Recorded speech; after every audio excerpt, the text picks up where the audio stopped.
Worst contracts in MLB history. Which teams got robbed? In Major League Baseball, contracts can make or break a team's future. For every superstar deal that pays off, there's a mega deal that turns into a financial disaster. Today, we're diving deep into the worst contracts in MLB history. It's bigger than Messi's contract, bigger than Ronaldo's contract. It's 2 times more than the biggest NBA contract. Oh my God, is that real? 15 years. That seems like a joke. The deals that left franchises drained, fans frustrated, and front offices looking foolish. From outrageous payouts to shocking performance declines, these contracts prove that money doesn't always buy wins. Stick around, because some of these deals are so bad, they're almost unbelievable. Yay! Bobby Bonilla, the king of deferred money. You don't know about Bobby Bonilla Day, do you? Near more than $1 million today. Does that make any sense? July 1st is National Bobby Bonilla Day.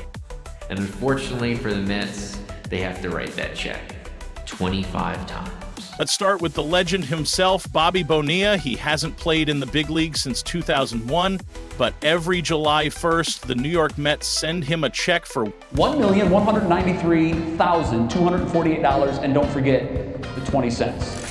Because in 2000, the Mets wanted to buy out the final $5,900,000 0 cents of Bonilla's contract. Instead of paying it up front, Everything's always a gamble when you take chances, and hopefully these are the right steps, the chances that they're taking. they agreed to defer it with 8% interest starting in 2011. Now the Mets are paying him until 2035, totaling over $29 million 0 cents.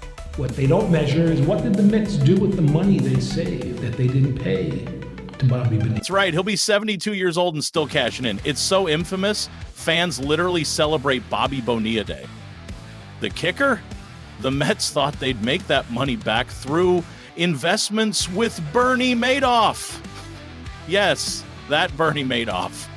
You can't make this up. In 2009, he pleaded guilty to securities fraud and other charges. He said he was deeply sorry and ashamed. Chris Davis, $161 million 0 cents for strikeouts. One of the biggest what happened stories in recent memory. In 2016, the Baltimore Orioles signed Davis to a 7-year, $161 million 0 cents deal after he led the majors in home runs twice. He had raw power, no doubt, but he also had serious strikeout issues. By 2018, his average dipped below 170. In 2019, he went 0 for 54 to start the season, the worst hitless streak in MLB history. He retired in 2021, but the Orioles are still paying deferred money through 2037. For context, he'll be collecting checks long after many current stars retire.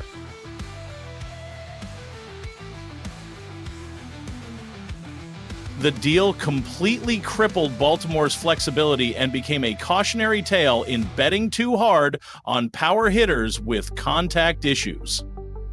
Albert Pujols is without a doubt one of the greatest players to ever step foot on a baseball field. He's got 2 more weeks to reach. Albert Pujols, Angels paid for his past. Albert Pujols is a first ballot Hall of Famer, no question. But the Angels' 10-year, $240 million 0 cents contract with him in 2012, that was based on who he was, not who he'd be. In St. Louis, Pujols was dominant. MVPs, World Series titles, you name it, but by the time he hit LA, he was already aging. His first few seasons were solid, but by year 4, the decline was obvious. He was slow on the base paths, rarely played the field, and his batting average and OPS dipped significantly. Fairy book story, but that's not how it works in baseball. Life is harsh, roster spots are hard to come by. They're trying to get Mike Trout into the playoffs and actually get a series win, if not a ring. What a horrible way to describe the player Albert Pujols. By 2021, the Angels released him, even though they still owed him nearly $30 million, 0 cents. It wasn't that Pujols was bad.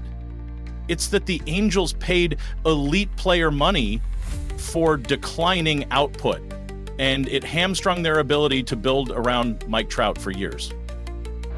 Hot shot, base hit, left field. Jason Heyward, defense didn't pay the bills. In 2016, the Chicago Cubs gave him an 8-year, $184 million 0-cents contract, largely for his elite defense and clubhouse presence. What happens if there isn't a rain delay and he's not able to make that speech? The Cubs dugout was fucked. And that dugout was dead after Rajay Davis hit the home run to tie the game.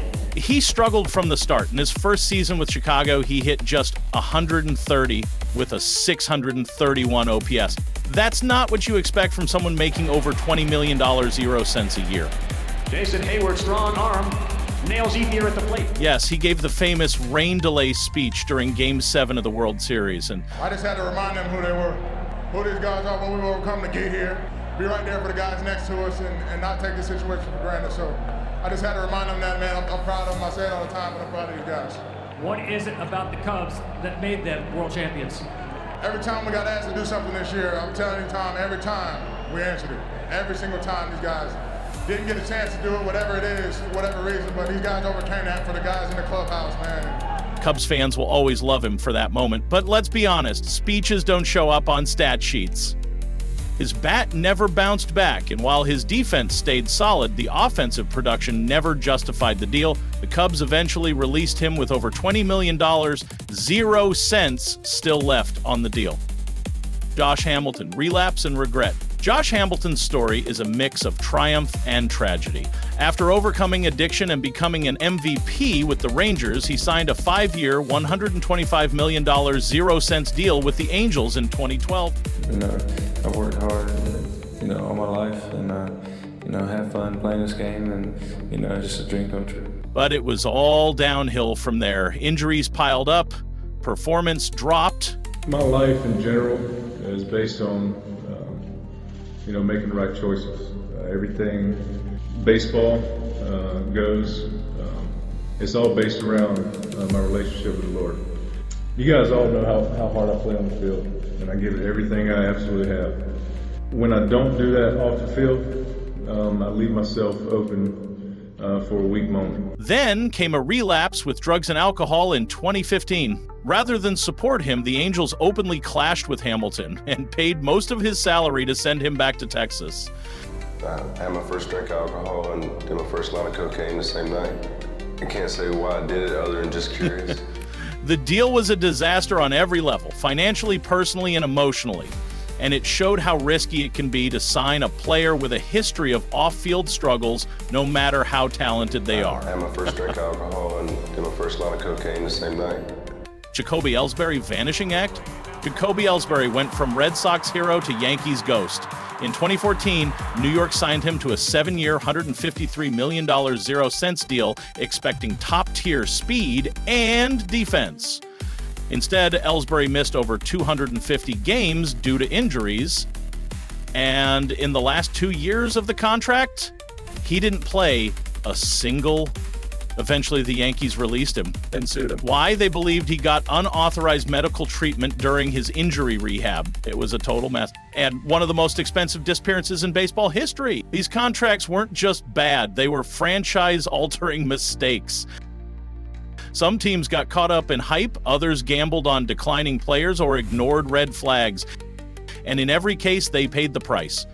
In dollars and in wins. Which of these contracts do you think was the worst? Did we miss any?